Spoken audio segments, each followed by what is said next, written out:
యాండు ఎలా ఉన్నారో బ్రహ్మాండంగా ఉండే ఉంటారు. పెళ్లి కౌరు ఎట్టుకొచ్చేయనండి. ఓ పల్మి సొవ్విటాడారంటే మన పెళ్లి కౌరులని చెప్పేస్తానండి. మన మల్లవారు పెళ్లి సందరండి. కీర్తిశేషులు మన మల్ల వెంకటరమణ గారు, శ్రీమతి సత్యవతి గారు లేరు. ఆప్యాయంగా అందరూ పలకరించేస్తా ఉండేవారు. వాళ్ళ రెండో కుమారుడు మన నానాజీ నాయుడు పెళ్ళండి. మంచి మనసున్నాడు, సొగసైనడు, నలుగురికి నచ్చేవాడు, నలుగురు మెచ్చేవాడండి. మరి మన నానాజీ నాయుడు చేసుకోబోయే సక్కన సుక్క ఎవరంటారా?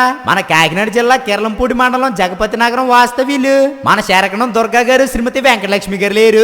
అనురాగంతో మాట్లాడుతూ ఉంటారు. వాళ్ళ కనిష్ట కుమార్తె మన సంధ్య అండి. కుటుంబ విలువలు తెలిసిన మంచి అమ్మాయి. ఎప్పుడు సీరినవ్వు సిందించే గడుచుపెళ్ళండి. మరి వీళ్ళిద్దరికే పెద్దల వివాహం నిశ్చయించారండి. మరి పెళ్లి ఇప్పుడు అంటారా? ఈ నెల ఏప్రిల్ 11వ తారీఖు అనగా శుక్రవారం రాత్రి 8:09 పెళ్లి ఎక్కడంటారా? మన తుని మండలం సుభద్రయ్యమ్మపేటలో మన ఇంటి దగ్గరే అంగరంగ వైభవంగా జరగబోతుందండి. భోజనాలు అంటారా? ఆ మాటకు వస్తున్నానండి. అదే రోజు రాత్రి 7 గంటలకే కళ్యాణ్ వెతికి వద్ద పెడేస్తారండి. మరి మీరు వచ్చారంటే నవగాయ పిండి వంటలు, 4 కూరలు, ప్రేమ ఆప్యాయతలు మనసారి వడ్డిచ్చేస్తారండి.